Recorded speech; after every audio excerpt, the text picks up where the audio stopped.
Yes, friends, today we will discuss the Double Taxation Avoidance Agreement DTAA Tax Treaty. As you know, taxation के दो system होते हैं। एक system होता है टैक्सेशन एट सोर्स, यानी जहां पर इनकम का उद्गम होता है, जहां पर इनकम एक्रूड एराइज होती है, उस कंट्री में इनकम टैक्सेबल होती है। दूसरा सिस्टम क्या होता है कि रेजिडेंशियल स्टेटस के बेसिस पे टैक्सेबल होती है। जहां असेसी जी किस कंट्री का रेजिडेंट है, उस कंट्री के अंदर उसके हैंड में टैक्सेशन होता है on the basis of the resident.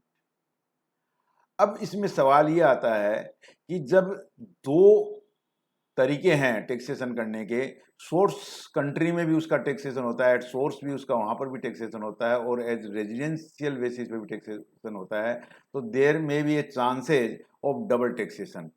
इस केस में क्या डबल टैक्सेशन, जैसे मान लो इंडिया का कोई एसएससी बाहर से इनकम कोई अर्न करता है या बाहर कोई इनकम एक्रूड एराइज होती है, तो उस केस में उस इनकम पर उसको बाहर उसकी वहां की जो लोकल कंट्री है उसके बेसिस पे उसको टैक्स देना पड़ेगा। ठीक है, लेकिन चूंकि वो इंडिया का रेजिडेंट भी है, तो on the residential status basis, चूंकि इंडिया के अंदर किसी भी रेजिडेंट की इनकम ग्लोबल इनकम टैक्सेबल है, तो उस केस में क्या हो गया, ये डबल टैक्सेशन हो गया, यानी कि सेम इनकम उस व्यक्ति के हैंड में दो बार टैक्स हो गई। ठीक है ना, एक तो सोर्स के बेसिस पे टैक्स हो गई और एक रेजिडेंशियल स्टेटस के बेसिस पे टैक्स हो गई। सपोज इंडिया का आदमी ऑस्ट्रेलिया में अगर कोई इनकम अर्न करता है और ऑस्ट्रेलिया के लोकल स्टेट के कानून के हिसाब से या वहाँ के टैक्सेशन सिस्टम के हिसाब से उसको वहाँ पर उस इनकम पे टैक्स लग गया, और इंडिया में भी उसको टैक्स लग गया चूंकि वो इंडिया का रेजिडेंट है, तो इसका मतलब दो बार टैक्सेशन हो गया। तो ये दो बार जब टैक्सेशन होना है, जो आज की जो ये ग्लोबल परिस्थिति है जहाँ पर एक कंट्री दूसरी कंट्री में इन्वेस्टमेंट करने के लिए एग्रेसिव है और हर कंट्री दूसरी कंट्री में जाकर के अपना बिजनेस एक्सपेंड करना चाहती है, तो ये चीज़ डिजायरेबल नहीं है। जब एक ही इनकम पर दो दो बार टैक्स लगेगा तो ये चीज़ वाइबल नहीं है। तो इस चीज़ को अवॉइड करने के लिए गवर्नमेंट क्या करती है, गवर्नमेंट उस सामने जो जो एसएससी को दो जगह पे टैक्स लग गया, उसको उसको रिलीफ प्रोवाइड करती है, यानी उस जो दो जगह टैक्सेशन लग गया उसके लिए उसको रिलीफ प्रोवाइड करती है या फिर उसको टैक्स क्रेडिट प्रोवाइड करती है। तो इस टैक्स क्रेडिट और रिलीफ प्रोवाइड करने के भी दो तरीके होते हैं, एक होता है बायलेटरल मेथड और एक होता है यूनिलेटरल मेथड। अब बायलेटरल मेथड का मतलब क्या हो गया कि ऐसे में क्या होता है कि दो कंट्री आपस में मिलकर एक एग्रीमेंट करती है जिसको डीटीडब्ल्यूए बोलते हैं, जिसके बारे में हम आज पढ़ेंगे। डबल टैक्सेशन अवॉइडेंस एग्रीमेंट बोलते हैं, जिसका मेन पर्पज होता है कि डबल टैक्स को अवॉइड करना, यानी कि इस प्रकार का एग्रीमेंट करना, इस प्रकार की ट्रीटी करना कि वो टैक्स दो जगह नहीं लग करके एक जगह लगे। अब इसमें बायलेटरल सिस्टम का मतलब क्या हो गया, ये टू वे हो गया, दो कंट्री के बीच में होता है। ठीक है ना, तो उनके आपस में एक रेसिप्रोकल रिलेशनशिप होती है। जैसे दो कंट्री के बीच में जब डीटीडब्ल्यूए बनता है तो इसके दो तरीके होते हैं। एक तो ये होता है कि भाई इसमें ये डिसाइड कर लिया जाता है कि भाई या तो सोर्स के बेसिस के ऊपर टैक्स लगेगा या रेजिडेंशियल स्टेटस के बेसिस पे टैक्स लगेगा। नॉर्मली सोर्स के बेसिस पे टैक्स इसमें डिसाइड किया जाता है, और एग्रीमेंट में सोर्स के बेसिस यानी जहां पर इनकम का सोर्स होगा वहीं पर टैक्स लगेगा, रेजिडेंट के बेसिस पे टैक्स नहीं लगेगा। ठीक है ना, तो इसको क्या बोलते हैं, टैक्स एग्जम्पशन मेथड। ये टैक्स एग्जम्पशन मेथड होगा। एक दूसरा होता है tax credit method. Tax credit method में क्या सिस्टम होता है कि टैक्स उसको दोनों जगह लग जाएगा, लेकिन जो रेजिडेंट कंट्री है वो उसको बाहर जो टैक्स लगी उसके इक्विवेलेंट उसको रिलीफ प्रोवाइड करेगी, या तो उसको रिलीफ प्रोवाइड करेगी या फिर वो जो बाहर जो उसने टैक्स पेमेंट किया है वो इनकम, जिस इनकम के ऊपर बाहर उसने टैक्स दिया है, वो इनकम जब इंडिया में ऑफर करेगा, इंडिया में टैक्सेशन उसको देगा, तो उसके अंदर बाहर जितना टैक्स पेमेंट किया है उतना उसको टैक्स में से लेस मिल जाएगा। इसको बोलते हैं टैक्स क्रेडिट मेथड। तो एक हो गया टैक्स एग्जम्पशन मेथड, दूसरा हो गया टैक्स क्रेडिट मेथड। ठीक है, और ये हो गया बायलेटरल मेथड। बायलेटरल मतलब टू वे कम्युनिकेशन, यानी कि जब एग्रीमेंट के थ्रू जब कोई रिलीफ प्रोवाइड की जाती है तो उसको बायलेटरल मेथड बोलते हैं। दूसरा होता है कि यूनिलेटरल मेथड। यूनिलेटरल मेथड में क्या होता है, किसी कारण से दो कंट्री के बीच में एग्रीमेंट नहीं होता है, लेकिन एग्रीमेंट नहीं होता है तब भी ये स्थिति डिजायरेबल नहीं है कि भी एक इनकम को दो जगह पर टैक्स किया जाए। इसलिए नॉर्मली इसमें क्या होता है यूनिलेटरल में कि जो रेजिडेंट कंट्री होती है वो उस असेसी को क्या रिलीफ प्रोवाइड करती है। जैसे मान लो इंडिया के किसी पर्सन की अगर सेम इनकम बाहर भी टैक्स हो गई और इंडिया में चूंकि ग्लोबल इनकम टैक्सेबल है इन the hand of the resident, तो दोनों जगह टैक्सेशन हो गई, तो इंडिया की गवर्नमेंट उसको क्या करेगी, उसको रिलीफ प्रोवाइड करेगी, ठीक है ना, जिसकी हम 91 सेक्शन 91 के में आप जब इसमें डिस्कस करेंगे तो मैं आपको बताऊंगा। और जो डबल टैक्सेशन अवॉइडेंसमेंट एग्रीमेंट के थ्रू जो रिलीफ प्रोवाइड की जाती है वो सेक्शन 90 और 90 कैपिटल ए में कवर होती है, जिसको अपन आज डिस्कस करेंगे, ठीक है। इसमें आपको मैंने ब्रीफ बता दिया, डिटेल में अपन नहीं गए हैं, आपको इतना समझना सफिशियंट है, ठीक है। तो ये हो गया बायलैटरल रिलीफ और ये हो गया यूनिलैटरल रिलीफ। अब सेक्शन 90 के अंदर ये एग्रीमेंट आखिर बनाया क्यों जाता है, इसका जो पर्पज क्या है, इसका मुख्य पर्पज क्या है। इसका मुख्य पर्पज जैसा कि मैंने आपको बता ही दिया, इसका मुख्य पर्पज, पहला पर्पज तो यह है कि टैक्स अवॉइडिंग, डबल टैक्स को अवॉइड करना, यानी दो कंट्री के अंदर एक ही इनकम के ऊपर दो बार टैक्स लगे, ये डिजायरेबल नहीं, इसके लिए एग्रीमेंट बनाया जाता है। और इसका एक पर्पज तो हो गया रिलीफ प्रोवाइड करना फॉर ग्रांटिंग द रिलीफ, यानी डबल टैक्स को अवॉइड करने के लिए रिलीफ प्रोवाइड करना। दूसरा क्या है कि दो कंट्री के बीच में इकोनॉमिक रिलेशनशिप डेवलप करने के लिए भी ये एग्रीमेंट बनाया जाता है। रिलेशनशिप डेवलपमेंट करने से मेरा मतलब ये है कि आज कोई भी कंट्री दूसरी कंट्री में इन्वेस्टमेंट अपॉर्चुनिटी ढूंढती है, ठीक है। बाहर की कंपनियां एफआईज इंडिया में आकर के इन्वेस्टमेंट करती है, इंडिया भी बाहर जाकर के इन्वेस्टमेंट करती है। तो ये जो इन्वेस्टमेंट है, ये जो अपॉर्चुनिटीज है, ये जो पॉसिबल तभी हो पाती है जब दो कंट्री के बीच में इकोनॉमिक रिलेशनशिप हो।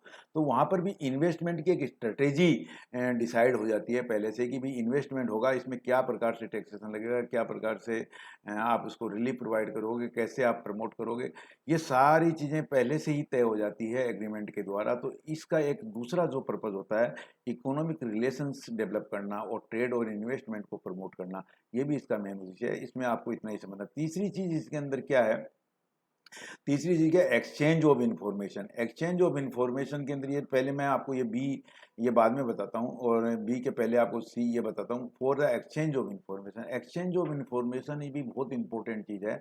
और कुछ कंट्री जैसे हैं, जैसे टैक्स हेवेंस हैं बाहर, जिन उन कंट्रियों में टैक्सेशन नहीं होता है, तो ऐसी कंट्रियों के साथ में तो नॉर्मली एक्सचेंज ऑफ इंफॉर्मेशन ही बनाया जाता है। Agreement for exchange of information, उसको AEI बोलते हैं, AEI बनाए जाते हैं।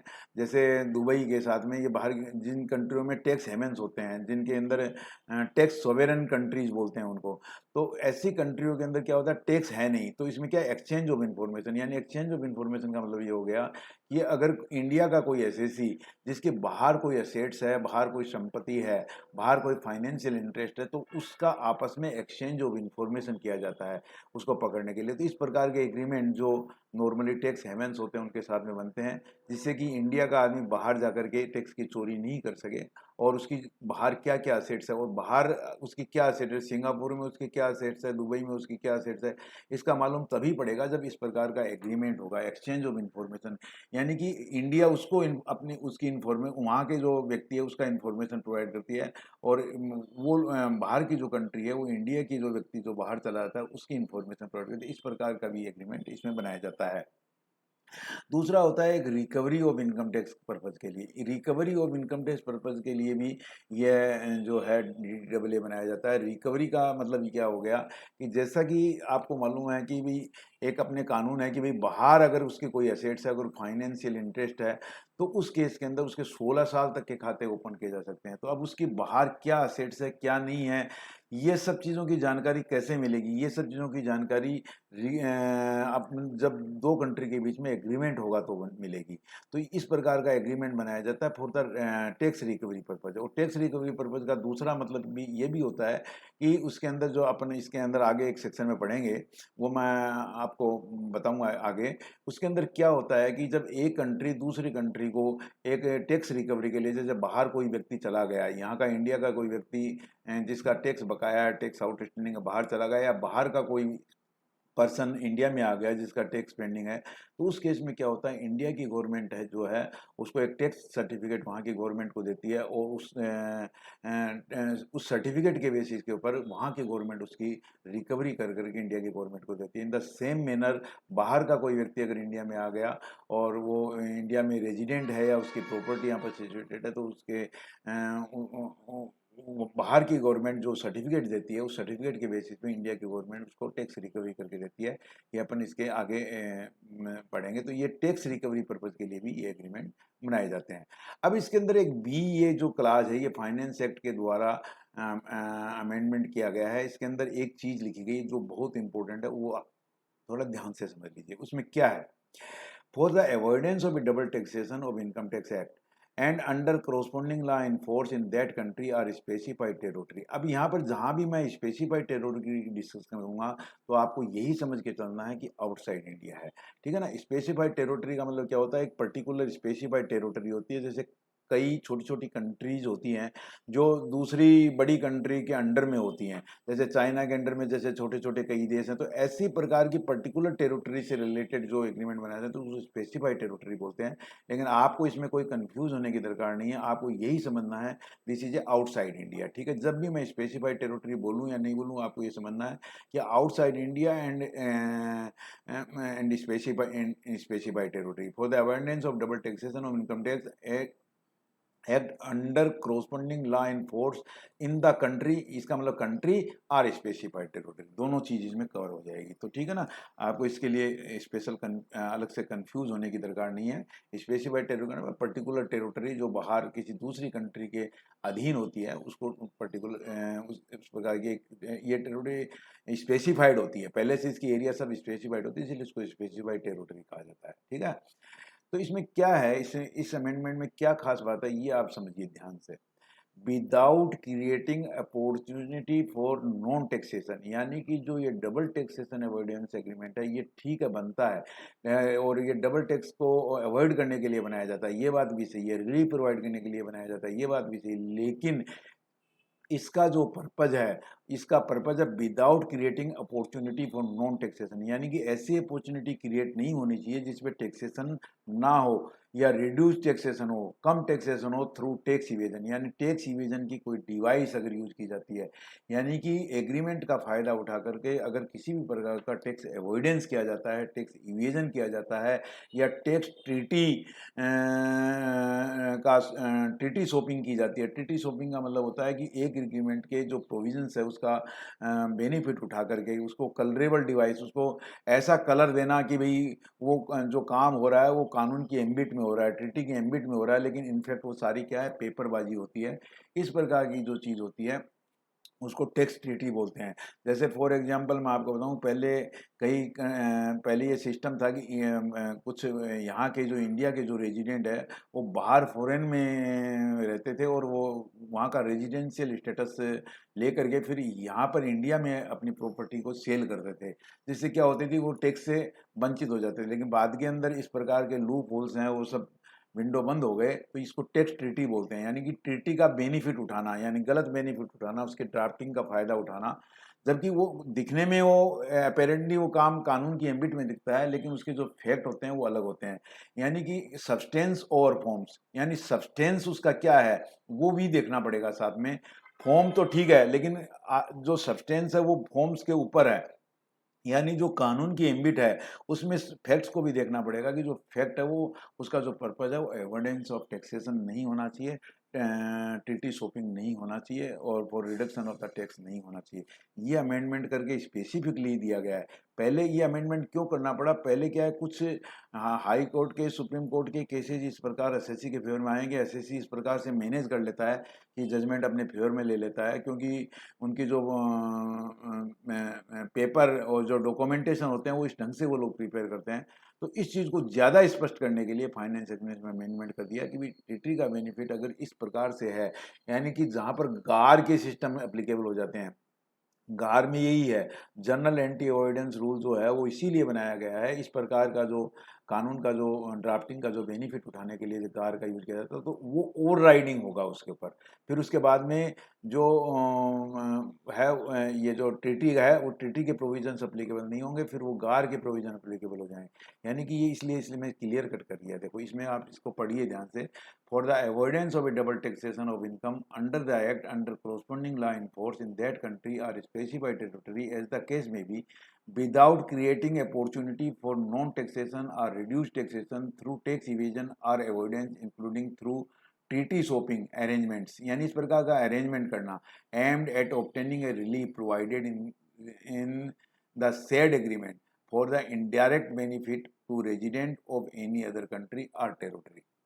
दूसरी कंट्री के जो रेजिडेंट और टेरिटरी हैं उनको इनडायरेक्ट बेनिफिट उठाने के लिए इसका कोई अगर अरेंजमेंट इस प्रकार का किया जाता है तो उस केस में फिर ये ट्रीटी के प्रोविजन अप्लीकेबल नहीं होंगे और उसमें फिर क्या है, गार ट्रिगर हो जाएगा और गार के प्रोविजन हो जाएंगे और गार के प्रोविजन हमेशा ओवर राइडिंग होते हैं।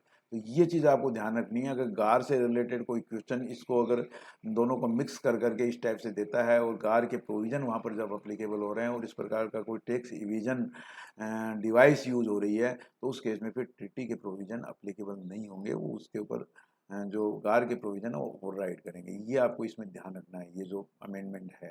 ठीक है, अब इसमें आगे बढ़ते हैं।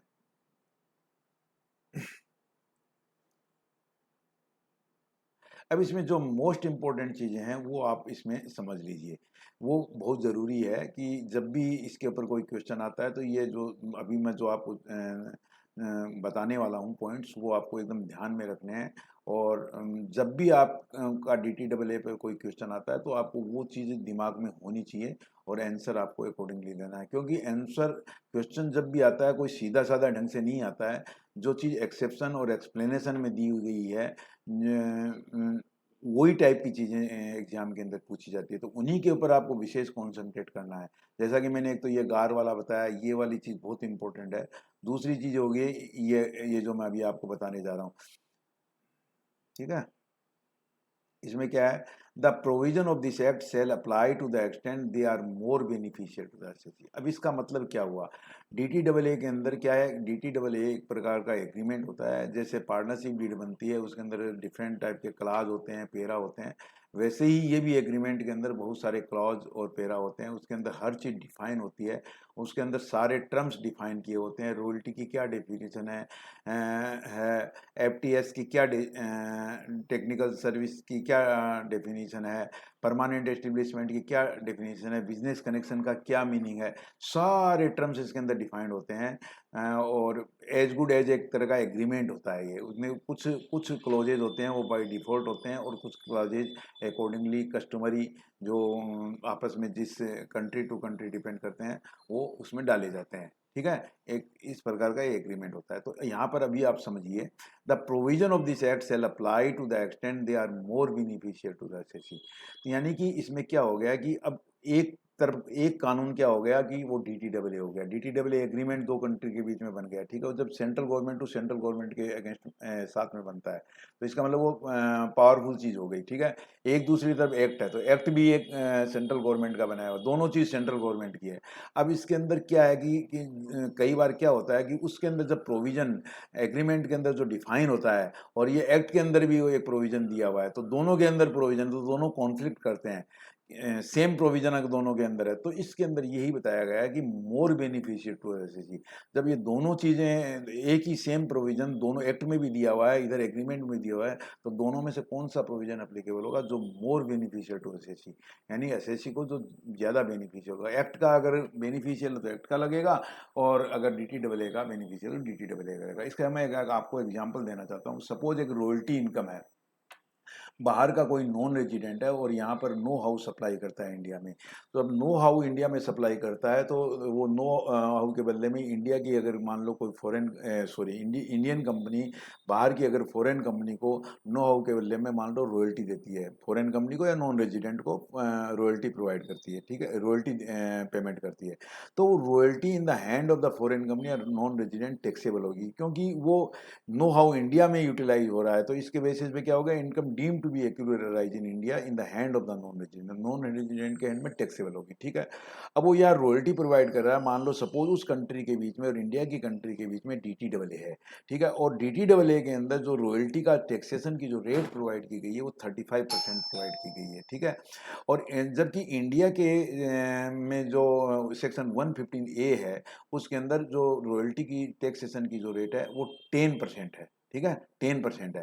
ठीक है ना, जब परमानेंट एस्टेब्लिशमेंट के थ्रू अगर बाहर की कोई नॉन रेजिडेंट या बाहर की कोई फॉरेन कंपनी इंडिया में रॉयल्टी प्रोवाइड करती है, यानी उसका परमानेंट एस्टेब्लिशमेंट इंडिया में नहीं है, तो उस केस में क्या सेक्शन 115A अप्लीकेबल होगा और 115A के अंदर 10% की रेट है।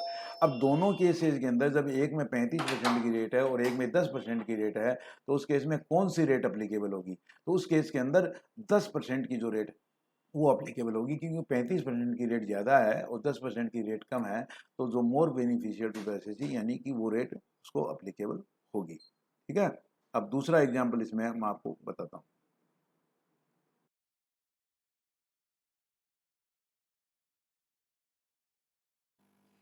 Now on the reverse, we will take the another example. Suppose there is a DTAA with other country. मान लो DTAA उस कंट्री के साथ में है और DTAA की जो रेट है, जो DTAA की वो रेट है वो 10% है, और इंडियन इनकम टैक्स एक्ट जैसा कि सेक्शन 115A में विदाउट पी अगर कोई रॉयल्टी प्रोवाइड करती है बाहर से, तो एज पर सेक्शन 115 10% की रेट है। ठीक है, अब DTAA में 10% की रेट दी हुई है और इनकम टैक्स एक्ट के अंदर 10% की रेट है, तो उस केस में कौन सी रेट ऑफ टैक्सेशन लगेगी? तो इस केस में जो DTAA की टैक्सेशन रेट है 10% वो लगेगी। अब इसमें क्वेश्चन ये अराइज होता है कि जब दोनों में 10% की रेट है तो उससे क्या फर्क पड़ता है, ऐसे बेनिफिशियल कैसे हुई? जी हाँ, ये बेनिफिशियल है, ये इन द सेंस जब जो DTAA में जो रेट दी हुई होती है वो फाइनल रेट होती है, और जो इनकम टैक्स एक्ट में जो रेट दी हुई होती है उसके ऊपर surcharge and cess additional applicable होता है। तो इस केस में क्या DTAA की जो रेट है वो बेनिफिशियल हो गई, तो यहाँ पर DTAA की रेट अप्लीकेबल होगी। तो ये मैंने बताया कि more beneficial to the assessee, ये आपको ध्यान में रखना है, जो बहुत इंपॉर्टेंट चीज़ है ये। दूसरा क्या है, सबसेक्शन 2A में क्या कहता है, note with standing anything content in subsection 2 the provision of chapter गार सेल अप्लाई। अब इसमें गार के प्रोविजन अप्लीकेबल होंगे, यानी कि मैंने आपको जैसे पहले पिछले पैरा में बताया था कि यदि कोई टैक्स एवॉइडेंस टूल यूज की जाती है या कोई डिवाइस यूज की जाती है या फिर एग्रेसिव कोई टैक्स प्लानिंग होती है सब्सटेंस ओवर फॉर्म, तो इस केस में क्या है, जहां पर गार ट्रिगर होता है, यानी कि अगर एंटी टैक्स एवॉइडेंस, ये गार क्या है, एंटी टैक्स एवॉइडेंस मैकेनिज्म है गार, general avoidance, general anti avoidance rules.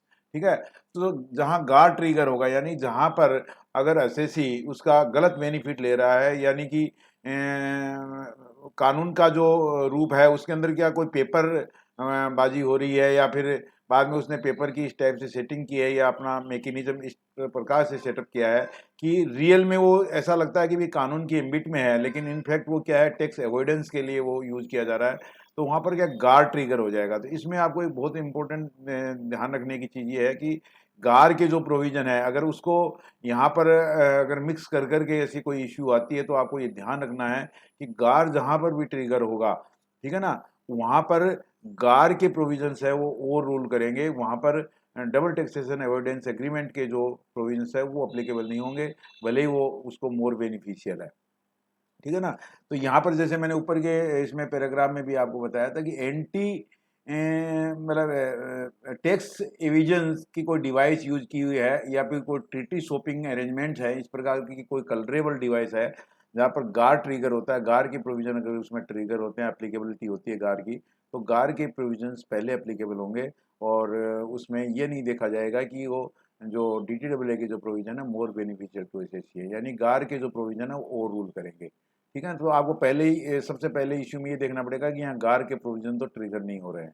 ठीक है, फिर दूसरा क्या है, any terms use but not defined in the income tax act और in the agreement. Any term use not defined, यानी कोई ऐसा टर्म है जो ना नाइदर इनकम टैक्स में डिफाइंड है ना एग्रीमेंट में डिफाइंड है, तो उस केस में क्या होगा कि गवर्नमेंट क्या करेगी, एक नोटिफिकेशन जारी करेगी, नोटिफिकेशन के अंदर उस टर्म की जो डेफिनेशन होगी उसी टर्म की डेफिनेशन को ही माना जाएगा। ठीक है, नेक्स्ट, फिर any term used but not defined in the income tax act or in agreement refer to in have the same meaning, ये मैंने आपको बता दिया। ठीक है, फिर चौथा क्या है, assessee not being a resident to whom in agreement refer to in subsection 1 applies shall not be entitled to claim any relief under such agreement unless a certificate of being a resident in any country outside India or specified territory outside India, as the case may be, is obtained by him from the government of that country. अब ये बहुत important चीज़ है, इसका आप समझ लीजिए, इसको क्या टैक्स रेजिडेंसी सर्टिफिकेट होता है।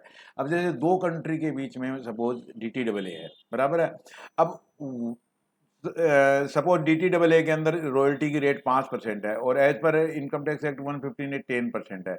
अब बाहर की कंट्री का आदमी जो यहाँ पर जो रॉयल्टी रिसीव कर रहा है, जो नॉन रेजिडेंट या फॉरेन कंपनी, बाहर की कंपनी जिस कंट्री के साथ में इंडिया का DTAA है, वो अगर रॉयल्टी रिसीव कर रही है तो उस केस में क्या वो क्या चाहेगी कि भाई 5% से उसका टैक्सेशन होना चाहिए, क्योंकि उस कंट्री के साथ में इंडिया का DTAA और DTAA की जो रेट है वो 5%, यानी उसका वो बेनिफिट लेना चाहेगा।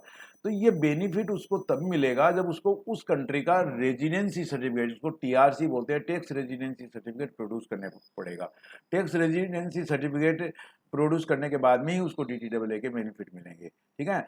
लेकिन टैक्स रेजिडेंसी सर्टिफिकेट के लिए ये शर्त है, CBDT का एक क्लेरिफिकेशन है कि जो इनकम टैक्स अथॉरिटी को जब टैक्स रेजिडेंसी सर्टिफिकेट जो सबमिट किया जाता है तो उसको एज इट इज मानना पड़ेगा। अगर वो जेन्युइनली इश्यू हुआ है तो उसको एज इट इज मानना पड़ेगा। उसके अंदर further inquiry regarding the tax residency certificate ऐसे टैक्सिंग अथॉरिटी को पावर नहीं है, उसकी कोई इंक्वायरी करने का, कोई फर्दर इंक्वायरी करने का पावर नहीं है।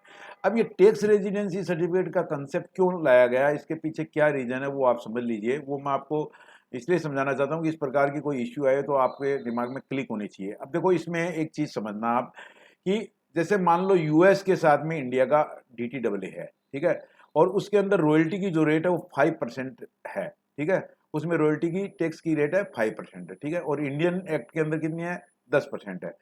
अब मान लो जर्मनी के साथ भी इंडिया का DTAA है और जर्मनी के साथ में जो DTAA के अंदर जो रेट है रॉयल्टी की वो 15% की रेट है, ठीक है।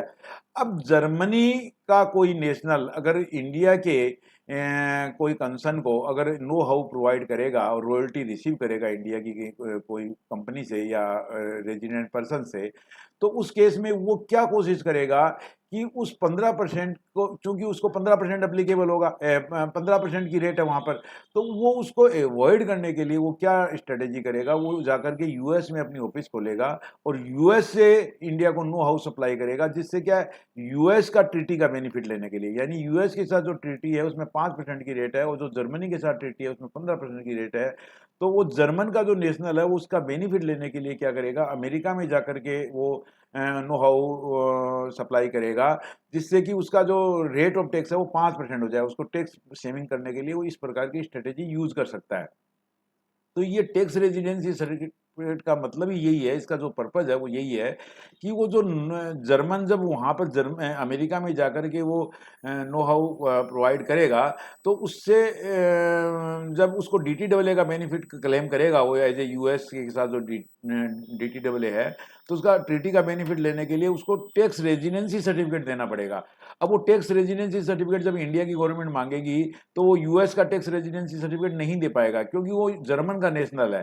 तो इस केस में वो वहां पर पकड़ा जाएगा और उसको जो US के साथ में जो ट्रीटी है उसका बेनिफिट नहीं मिलेगा और उसको जो बेनिफिट मिलेगा वो जर्मन के साथ में, क्योंकि वो जो रेजिडेंसी सर्टिफिकेट देगा उसमें जर्मनी लिखा होगा, तो वो जर्मनी की जो ट्रीटी का according as per the German treaty ही वो बेनिफिट ले पाएगा, उसके US के साथ में ट्रीटी का बेनिफिट नहीं ले पाएगा।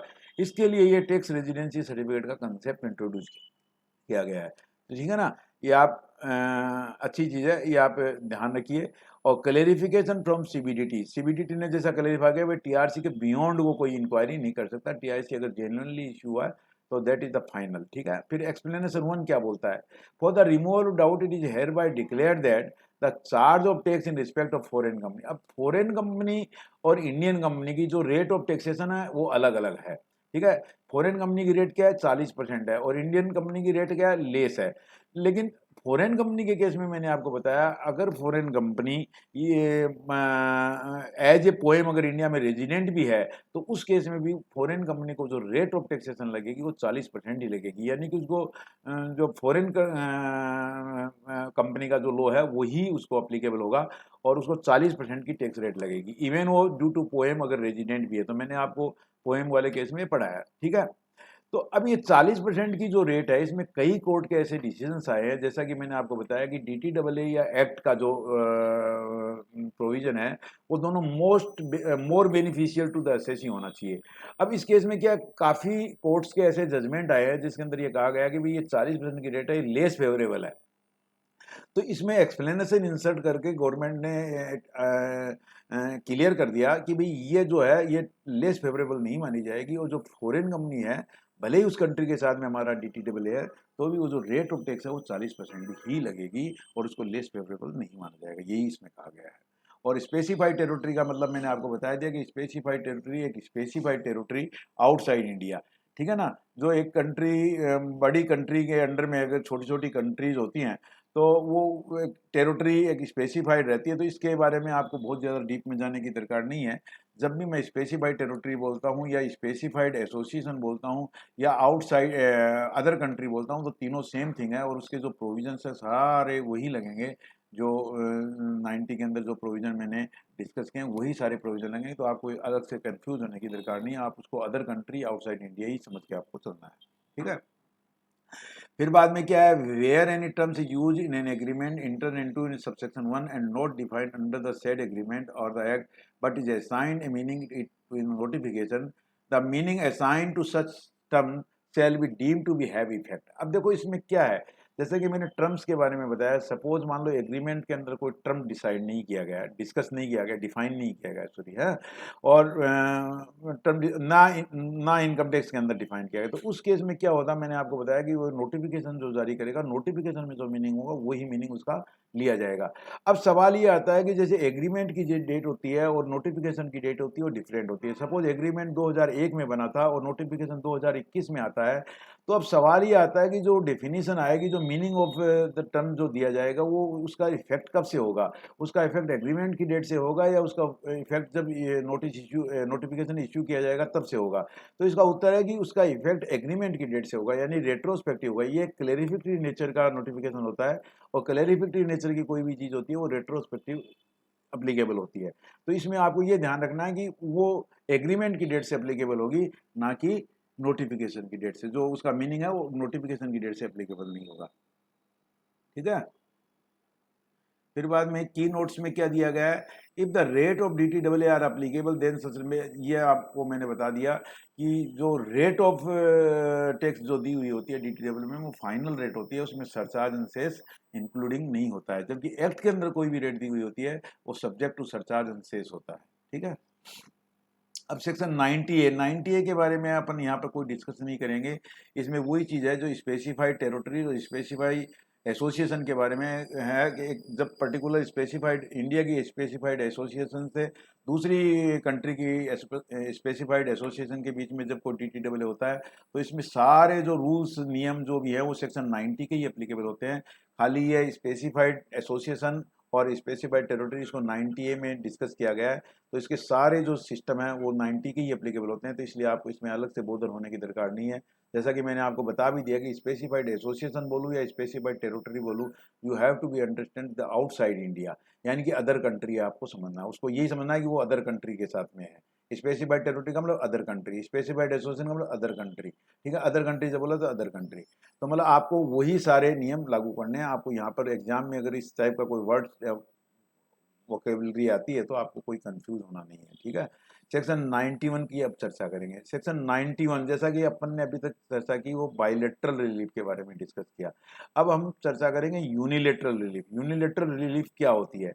यूनिलेटरल रिलीफ का मतलब ये हुआ कि जब दो कंट्री के बीच के अंदर DTAA double tax avoidance agreement नहीं होता है और जब सोर्स कंट्री में भी टैक्स लग जाता है और रेजिडेंट कंट्री में भी टैक्स लगता है, तो उस केस में क्या होता है, क्योंकि ये सिचुएशन डिजायरेबल सिचुएशन नहीं है। जब दो कंट्री में किसी इनकम पे टैक्स लगेगा तो कोई आदमी ना तो बाहर जाएगा ना बाहर का आदमी इंडिया में आएगा बिजनेस करने के लिए।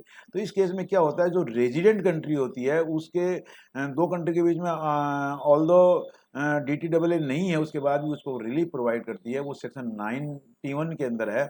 और उसमें सबसे पहली कंडीशन क्या है, he the assessee the person should be resident in India in the previous year. यदि वो इंडिया में प्रीवियस ईयर में रेजिडेंट है और जो कि रेजिडेंट की income all global income taxable होती है, तो रेजिडेंट कंट्री यानी इंडिया में उसको रिलीफ प्रोवाइड की जाएगी। तो पहली कंडीशन है he should be resident in India in the previous year.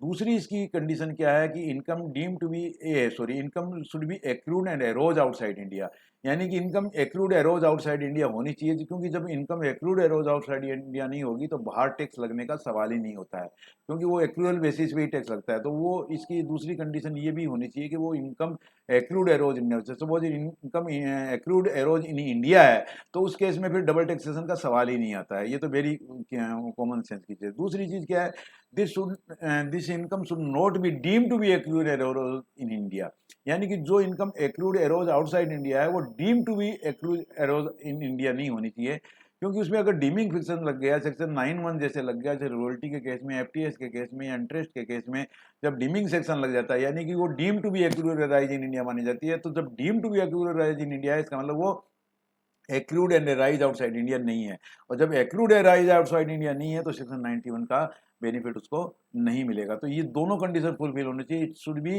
Accrued arose outside India and should not be deem to be accrued arise in India. ठीक है। अब तीसरी कंडीशन क्या होती है कि तीसरी कंडीशन क्या है कि the tax should be paid outside India, यानी कि उस इनकम के ऊपर बाहर टैक्स पेमेंट हो जाना चाहिए। वो इनकम टैक्सेबल है, इट इज़ नॉट सफिशियंट, वो टैक्स पेमेंट भी हो जाना चाहिए। बाहर अगर टैक्स पेमेंट होगा तो ही इंडिया में उसकी रिबेट या क्रेडिट मिलेगी। ठीक है।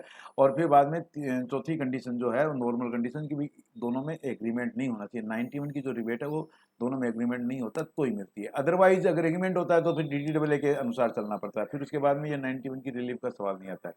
तो ये चीज़ है इसके अंदर। तो जो प्रैक्टिकल क्वेश्चन आज तक भी एग्जाम में आए हैं तो वो 91 के ऊपर ही आए हैं न्यूमेरिकल क्वेश्चन, बाकी जो थ्योरिकल क्वेश्चन आता है वो 90 के ऊपर आता है।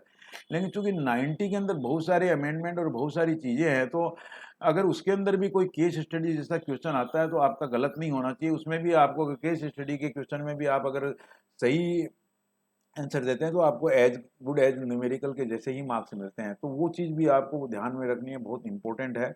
और चूंकि बहुत सारी नई नई चीज़ें आ गई, जैसे टैक्स रेजिडेंसी की चीज़ सर्टिफिकेट के बारे में मैंने आपको बताया, जैसे मान लो मोर बेनिफिशियल के बारे में आपको बताया, जैसे गार से रिलेटेड प्रोविजंस के बारे में बताया। तो ये सब चीज़ें एक्सेप्शनल चीज़ें हैं, वो आपको ध्यान में रखनी है, क्योंकि जो एक्सेप्शनल नेचर की चीज़ें होती हैं वही एग्ज़ाम के अंदर ट्रिगर होती है।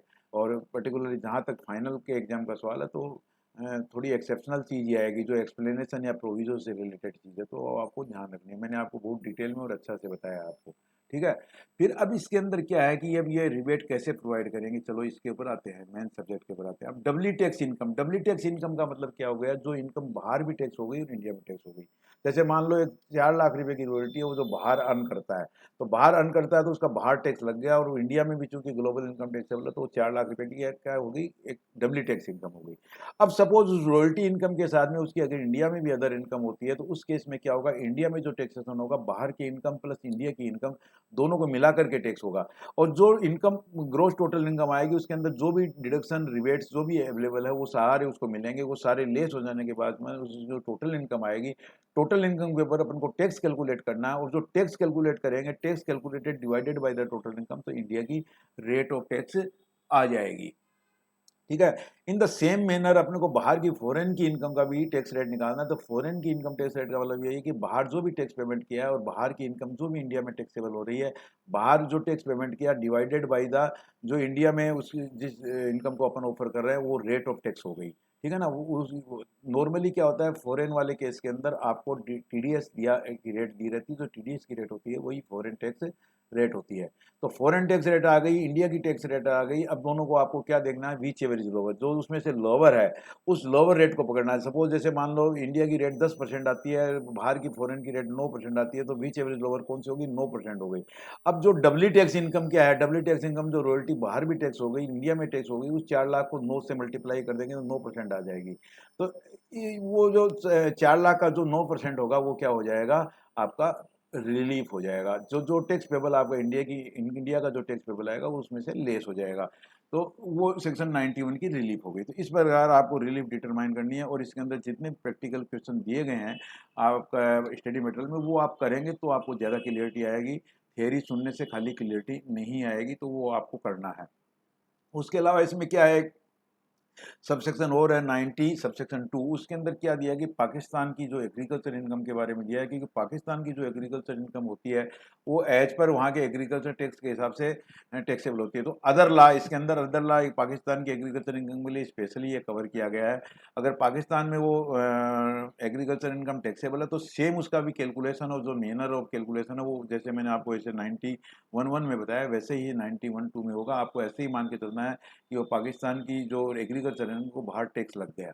अब उसको कैलकुलेशन वैसे ही करना है आपको जैसे मैंने आपको बताया, तो ये चीज़ आप समझ जाएंगे। दूसरी चीज़ क्या है कि इंडियन इनकम टैक्स, ये चीज़ मैंने आपको बता दी। इंडियन रेट ऑफ टैक्स का मतलब मैंने आपको बता दिया, फॉरेन टैक्स रेट का मतलब भी बता दिया। Tax rate of the tax of the said country mean income tax super tax actually paid in the said country in accordance with the corresponding law in force. यहाँ का जो foreign का जो भी कोरोस्पोंडिंग लॉ है वो जरूरी नहीं उसको इनकम टैक्स बोलते हो, यहाँ हो सकता है और कुछ भी बोलते हो, उससे कोई लेना देना नहीं है। जो भी वहाँ की जो टैक्स लगी है वो टैक्स डिवाइडेड बाई वहाँ की जो इनकम जो इंडिया में टैक्सेबल हो रही है उसको डिवाइड करना तो रेट आ जाएगी। Corresponding law in force in the said country after deduction of all relief due but before deduction of any relief due in the said country in respect of double taxation divided by the whole amount of income as assessed in the said country। ठीक है, वो rate आ जाएगी। If there is a country with which India does not have a DTAA and the assessee in respect of income arising outside India pays income tax in foreign country and also in India, then he shall be entitled to deduct the lower of the following amount। यानी उसमें दोनों में से, ये मैंने आपको बता दिया कि दोनों में से जो रेट लोअर होगी वो उसको डब्ल्यू टैक्स, इसको इस तरीके से भी निकाल सकते हो डायरेक्ट आप डब्ल्यू टैक्स से, जो इसमें से लोअर होगी दोनों में से वो आ जाएगी। या फिर ऐसे भी कर सकते हो दोनों की रेट में से जो लोअर होगी, जो लोअर रेट है उसको लेकर के आप डब्ल्यू टैक्स से मल्टीप्लाई कर दो तो आपकी रिलीफ 91 की डिटरमाइन हो जाएगी। इसी प्रकार ये क्या है, जो फॉरेन टैक्स क्रेडिट है FTC है, अगर मान लो ये मेथड यूज, ये रिबेट वाला मेथड यूज नहीं होता है तो उसमें FTC मिलती है। तो FTC का भी वही मीनिंग है, जो क्रोस्पोंडिंग इनकम जो बाहर जिसके ऊपर टैक्स दिया है और वो जब इंडिया में जिस साल में ऑफर करते हैं उस साल के अंदर उसमें जितना टैक्स बनता है इंडिया के अंदर वो जो बाहर का जो टैक्स पेमेंट किया हुआ है वो उसमें लेस मिल जाएगा। लेकिन आपको ये चीज़ इसमें ध्यान रखनी है कि जो क्रोस्पोंडिंग इनकम, यानी कि जैसे मान लो ऑस्ट्रेलिया में आपको 4 लाख रुपया जो इनकम हुई, वो 4 लाख रुपया इनकम जिस साल इंडिया में आप डिस्क्लोज करोगे, जिस साल डिक्लेयर करोगे, जिस साल ऑफर फॉर टैक्सेशन करोगे, उस साल उसका 4 लाख के इक्विवेलेंट आप 4 लाख पे जो आपने ऑस्ट्रेलिया में पेमेंट किया वो आपको इंडिया में जब 4 लाख रुपया आप टैक्स के लिए ऑफर करोगे, टैक्स का कैलकुलेशन करोगे तो उसका जो टैक्स डिटरमाइन होकर उसमें से वहाँ जो टैक्स पेमेंट किया वो लेस मिल जाएगा, लेकिन वो प्रोपोर्शनेट नहीं मिलेगा। सपोज आप उस 4 लाख में से यहाँ 2 लाख ऑफर करते हो तो 2 लाख के प्रोपोर्शनेट में वो आपको रिबेट मिलेगी। ठीक है ना। अब इसके अंदर ये चीज़ भी आपको एक बहुत इंपॉर्टेंट चीज़ है वो मैं आपको इसमें बताना चाहूँगा। ये जो चीज़ बताया इसके अंदर क्या, कभी कभी क्वेश्चन में ऐसा भी होता है कि एक व्यक्ति इंडिया का रेजिडेंट है, उसकी ऑस्ट्रेलिया में भी कुछ इनकम एक्रूड होती है, कुछ इनकम उसकी ब्रिटेन में एक्रूड होती है। ठीक है, ब्रिटेन में जैसे मान लो 4 लाख रुपया रॉयल्टी ऑस्ट्रेलिया में होती है और 5 लाख रुपया कोई दूसरी इनकम उसकी मान लो ब्रिटेन में होती है। ठीक है, तो उस केस के अंदर क्या है कि जब वो रेट जो फॉरेन की जो रेट निकालेंगे वो दोनों कंट्री की अलग अलग निकालेंगे और जो रिबेट दिया जाएगा वो भी दोनों कंट्री का अलग अलग दिया जाएगा। यानी पहले ऑस्ट्रेलिया की रेट को इंडिया की रेट से कंपेयर करेंगे और ऑस्ट्रेलिया वाला रिबेट देंगे, फिर बाद में इंडिया की रेट का इंग्लैंड वाली रेट से कंपेरिजन करेंगे और वो उसमें रिबेट देंगे। तो उससे अलग अलग डिफरेंट डिफरेंट कंट्री का अलग अलग रिबेट निकलेगा। ऐसा नहीं फॉरेन इनकम जो है वो सारी एक्यूरेट एक साथ नहीं हो जाएगी, यानी ऑस्ट्रेलिया और ब्रिटेन की इनकम को ऐड नहीं किया जाएगा, दोनों की अलग अलग, ये जो एवरेज रेट जो निकालने की मैंने यहाँ पर बात करी ना, वो दोनों कंट्री की अलग अलग निकलेगी और रिबेट भी अलग अलग। इस प्रकार का एक क्वेश्चन एक बार आया हुआ भी है एग्जाम के अंदर और स्टडी मटेरियल में दिए हुए हैं, तो आप उसको पढ़ोगे तो आपको समझ में आ जाएगा। तो ये डिफरेंट रेट दोनों का जो रिबेट है वो अलग अलग निकाला जाएगा। 3 कंट्री तो 3 का निकाला जाएगा, 4 होगी तो 4 का निकाला जाएगा। तो ये ध्यान रखना, अगर किसी केस में 2 कंट्री देते हो आपका नॉलेज टेस्ट करने के लिए, तो आप ये ध्यान रखना दोनों का जो रिबेट है वो अलग अलग डिटरमाइन होगा। ऑस्ट्रेलिया का अलग डिटरमाइन होगा, इंग्लैंड का अलग डिटरमाइन होगा। ये चीज़ आप ध्यान रखिए। ठीक है ना।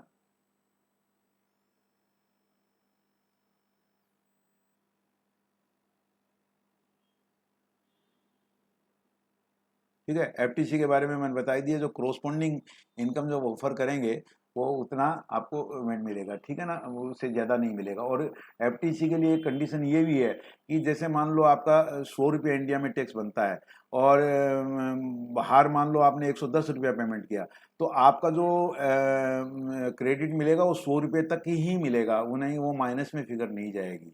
तो ये भी फॉरेन टैक्स क्रेडिट से रिलेटेड अगर कोई चीज़ ऐसी हो तो आप ये चीज़ ध्यान रखना।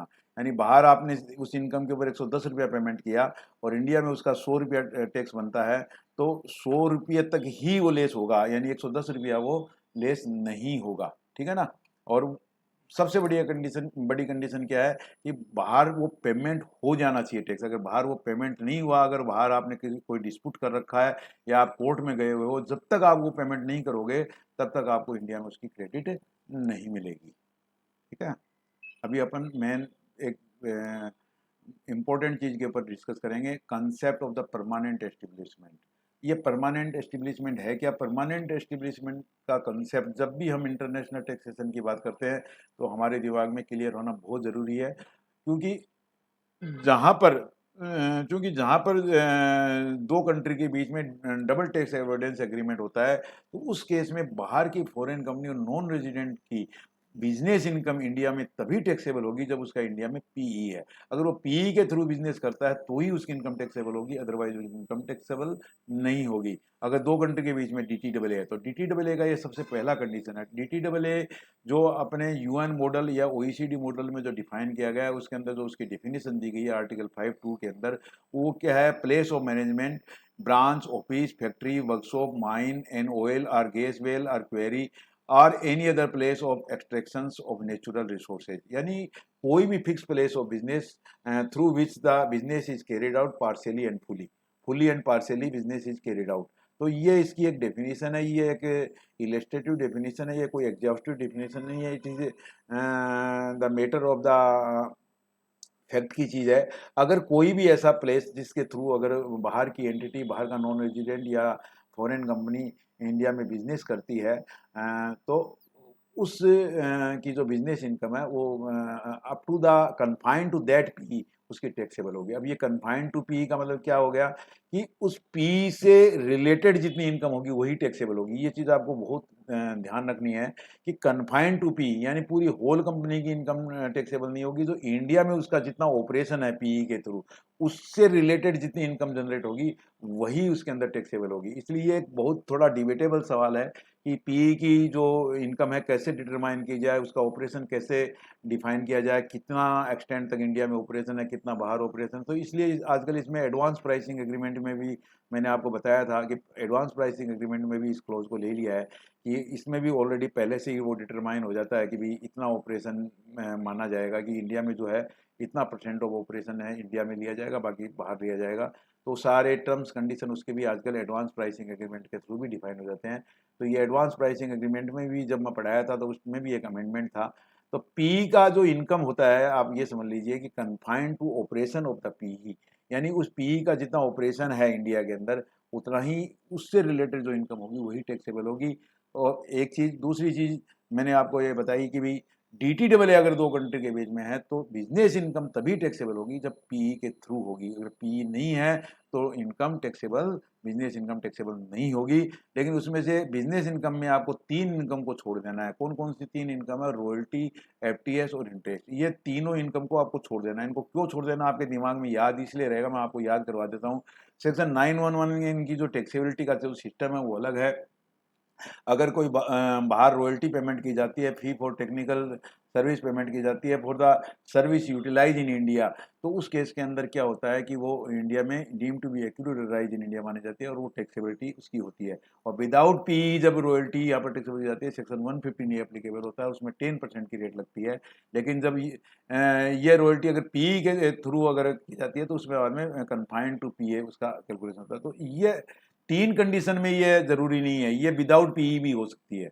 ठीक है, पीई के थ्रू भी हो सकती है और विदाउट पीई भी हो सकती है, यानी रॉयल्टी, एफटीएस और इंटरेस्ट ये पीई के थ्रू भी हो सकती है और विदाउट पीई भी हो सकती है। इसके लिए पीई होना जरूरी नहीं है, लेकिन अदर देन दिस कोई भी अगर बिजनेस इनकम है और दो कंट्री के बीच में टीटीडबलए है तो that should be through permanent establishment. ये चीज़ आप अच्छा से बढ़िया से समझ लो। इसमें ये आपका जब ओईसीडी मॉडल और यूएन मॉडल कन्वेंशन जो आप पढ़ेंगे तो ये थ्योरी का क्वेश्चन वहाँ भी ये आपको चीज़ काम में आएगी, ये परमानेंट एस्टेब्लिशमेंट वाली, वहाँ भी ये सेम की सेम चीज़ दी हुई है और अच्छी चीज़ है ये चीज़। आप मतलब एकदम दिमाग में बैठा लीजिए इस चीज़ को।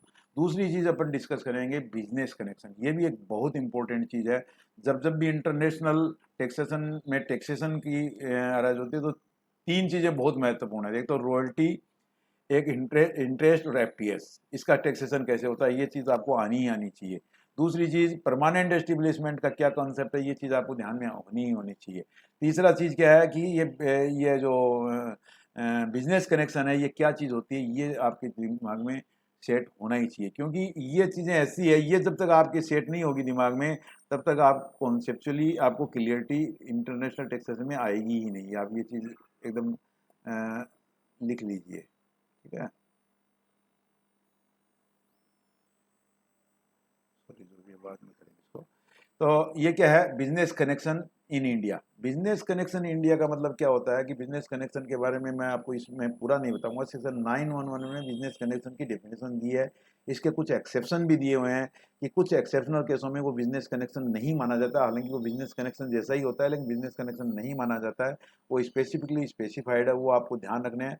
उसके अलावा बिजनेस कनेक्शन अगर मान लो यहाँ बाहर का कोई नॉन रेजिडेंट का आदमी यहाँ पर अगर कोई हैबिचुअली बिजनेस करता है, उसको स्टोर करता है या उसके बिहाफ में उसको ऑर्डर को कंक्लूड करता है, तो इस प्रकार का अगर उसको राइट होता है वो यहाँ पर बिजनेस कनेक्शन होता है। इसके अलावा बिजनेस कनेक्शन में आजकल कुछ डिजिटल जो ट्रांजेक्शन्स है वो भी इंक्लूड किए गए हैं एज में be notified by the government. तो इसका स्कोप और भी बढ़ गया है बिजनेस कनेक्शन का। और बिजनेस कनेक्शन का जो स्कोप है वो परमानेंट एस्टेब्लिशमेंट से वाइड है। बिजनेस कनेक्शन का मतलब क्या हुआ कि जब दो कंट्री के बीच में डीटीडब्ल्यूए नहीं होता है तो उसकी बिजनेस कनेक्शन जब इंडिया में बाहर की अगर फॉरेन कंपनी का या नॉन रेजिडेंट का इंडिया में अगर बिजनेस कनेक्शन एस्टेब्लिशमेंट होता है तो उसकी जो income confined to operation of that business connection. अब इसमें भी देखो यही चीज है, इसमें भी जितना बिजनेस कनेक्शन की वजह से इंडिया में जो ऑपरेशन हो रहा है उस इंडिया के ऑपरेशन से जितनी इनकम होती है उतनी ही टैक्सेबल है, सारी इनकम टैक्सेबल नहीं होती है। तो वो उसका ऑपरेशन कैसे डिफाइन किया जाए ये अगेन डिबेटेबल इशू है। तो इसको भी एडवांस प्राइसिंग एग्रीमेंट में लिया गया है। एडवांस प्राइसिंग एग्रीमेंट के टाइम पर मैंने आपको बताया था सेक्शन 911 को भी कवर कर लिया गया है। इसमें बिजनेस कनेक्शन का जो कन्फाइंड टू ऑपरेशन कितना क्या होगा, कितनी परसेंटेज होगी, उसका क्या सिस्टम होगा, क्या मैनर मेथड होगा, वो सारा एडवांस प्राइसिंग एग्रीमेंट में पहले से तय कर लिया जाता है। तो एडवांस प्राइसिंग एग्रीमेंट का थोड़ा सा मैंने आपको रिपीट करवा दिया। अब ये बिजनेस कनेक्शन के थ्रू जहां पर डीटीडब्ल्यूए नहीं होता है उस केस के अंदर जो business connection confined to business connection जो इनकम होती है वो टैक्सेबल होती है, ठीक है ना। अब इसको देखो पढ़ो। Company 911 provide that any income arising to a non resident or a foreign company business connection in India due to business connection India shall be taxable in India. The term business connection is very wider than the word permanent establishment used in DTAA. DTAA जहाँ है वहाँ तो P का concept होगा, जहाँ DTAA नहीं है वहाँ पर बिजनेस कनेक्शन के बेसिस पे टैक्सेशन होगा, ठीक है। Income arising to a non resident और फॉरेन कंपनी फ्रॉम इंडिया। अब देखो एक चार्ट बनाया है। इफ देयर इज DTAA, यदि DTAA है तो इसमें क्या होगा, if there is a P in India, यदि पी इंडिया है income is taxable. If there is no P, यदि पी नहीं है तो इनकम टैक्सेबल नहीं होगी।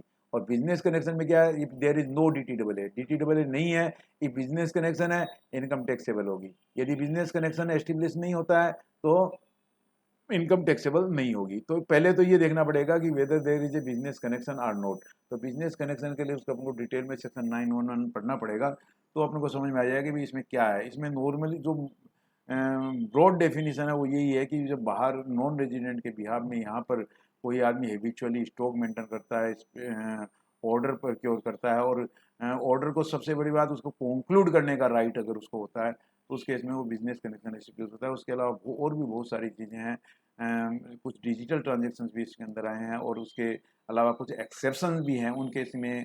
Although there is a business connection, वो बिजनेस कनेक्शन की डिफिनेशन में नहीं है, तो वो सब बिजनेस कनेक्शन में अपन 911 पढ़ेंगे तो पता चलेगा। लेकिन आपको ये ध्यान रखना है कि बिजनेस कनेक्शन अगर एस्टेब्लिश है तो उस केस के अंदर अगर DTAA नहीं है तो इनकम टैक्सेबल होगी, बिजनेस कनेक्शन नहीं है तो इनकम टैक्सेबल नहीं होगी। Even if there is a business connection but there is a no P. अब सपोज DTAA है दो कंट्रीज के बीच में और बिजनेस कनेक्शन एस्टेब्लिशमेंट होता है तो मैं आपसे पूछना चाहता हूँ कि क्या टैक्सेबल होगी? नहीं होगी, क्योंकि DTAA होने के लिए PE होना जरूरी है। तो ये चीज आपकी हो गई।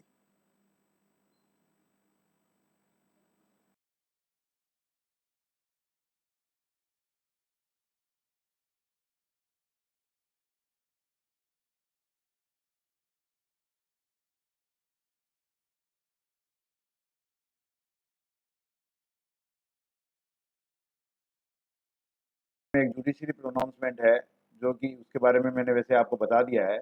On the amount of W tax income so ascertain income tax is calculated at the Indian rate of tax and the rate of tax of foreign country. The foreign tax rate has to be calculated separately for each country, यानी दोनों foreign country की rate separate calculate की जाएगी। वो मैंने आपको बताया कि जैसे ऑस्ट्रेलिया और मैंने इंग्लैंड का एग्जांपल दिया था। ये एक बॉम्बे हाई कोर्ट का प्रोनाउंसमेंट भी है इस बारे में फेवरेबल। ठीक है, फिर इसके बाद में क्या है, अपन एक चर्चा करेंगे amendment in the finance act 2019, क्योंकि इसमें 2019 का अमेंडमेंट है और ये सेक्शन 228A है। ये एक्चुअल में जैसा कि मैंने बताया कि जो ये agreement double taxation avoidance agreement बनते हैं ये टैक्स रिकवरी पर्पज़ के लिए भी बनते हैं, तो ये सेक्शन 228A जो है उसी के रिगार्डिंग है। तो इसमें क्या है कि when an agreement is inter into by the central government with the government of any country outside India for the recovery of the income tax, यानी जो रिकवरी ऑफ टैक्स के लिए ही पर्टिकुलरली एग्रीमेंट बनाए जाते हैं under this act and the corresponding law enforced in that country and the government of that country or any authority under that government which is specified in this behalf in such agreement send to the board a certificate। उसमें क्या होता है कि जैसे बाहर का कोई resident अगर इंडिया में आ गया और उसने टैक्स इवेजन किया है, उसे टैक्स रिकवरी करनी है, तो इसमें एक सिंपल वे में समझ लीजिए, बाकी आप पढ़ेंगे तो समझ में आ जाएगा। उसको मैं सिंपल डिवाइस बता देता हूँ कि बाहर की जो गवर्नमेंट होती है वो क्या करती है, एक सर्टिफिकेट इशू करती है किसको, इंडियन CBDT को। तो इंडिया की CBDT क्या करती है, उस सर्टिफिकेट का क्या मतलब होता है कि उसकी कितनी टैक्स रिकवरी है, सर्टिफिकेट से मतलब उसकी कितनी टैक्स बकाया है, वो सर्टिफिकेट इशू करती है। उस सर्टिफिकेट जो इंडिया का जो बोर्ड है वो क्या करता है कि उसका जो जुडिशनल ऑफिसर होता है जहाँ का वो रेजिडेंट है वो उसका जुडिशनल ऑफिसर को वो शिफ्ट कर देता है, या फिर उसकी प्रॉपर्टी कहाँ पर है उसके जुडिशनल ऑफिसर को वो उसको ट्रांसफ़र कर देता है। वो वहाँ का जो टैक्स रिकवरी ऑफिसर होता है वो उसे प्रॉपर्टी से या फिर उस रेजिडेंट से जो है वो टैक्स रिकवर करता है। उसमें जो भी अपने एक्सपेंसेस है वो रिड्यूस कर करके बोर्ड को देता है, बोर्ड उसको रुपया भेज देता है। ये वाइस वर्सा दोनों कंट्री के केस में होता है। तो ये सेक्शन 228A उसी के रिगार्डिंग है, वो आप समझ जाएंगे। और जैसा कि मैंने आपको DTAA में बताया था कि भाई दो कंट्री के बीच में टैक्स रिकवरी पर्पज से भी ये DTAA बनाया जाता है। तो यही सेम इसमें होता है, where the such in default are deemed to be default in making a payment of tax recovery officer may if necessary is a resident of a country being a country with the central government has entered into an agreement, यानी कि जिस country के साथ में उसका agreement है तो उस केस में इस प्रकार से एक गवर्नमेंट दूसरे गवर्नमेंट के साथ में वाइस वर्सा इसको यूज करती है। तो ये सेक्शन 220 इस प्रकार ये DTAA का जो अपना आज का चैप्टर है वो फिनिश हुआ। अब इसके बाद में नेक्स्ट चैप्टर में अपन मिलेंगे और तब तक आप अपनी स्टडी इस प्रकार करते रहिए। और जो भी इम्पोर्टेंट पॉइंट है वो मैंने कवर करने की चेष्टा की है और उसके अलावा भी बहुत सारे पॉइंट हो सकते हैं, तो आपको सेल्फ स्टडी तो करना ही है और जो प्रैक्टिकल क्वेश्चन दिए हुए हैं वो मैंने आपको कहा वो आपको करना ही, तो ही जाके कंसेप्ट क्लियर होगा और आप एग्ज़ाम में कोई भी प्रॉब्लम को, कोई भी चैलेंज हो उसको आप सॉल्व कर पाएंगे। थैंक यू वेरी मच, आज इतना ही।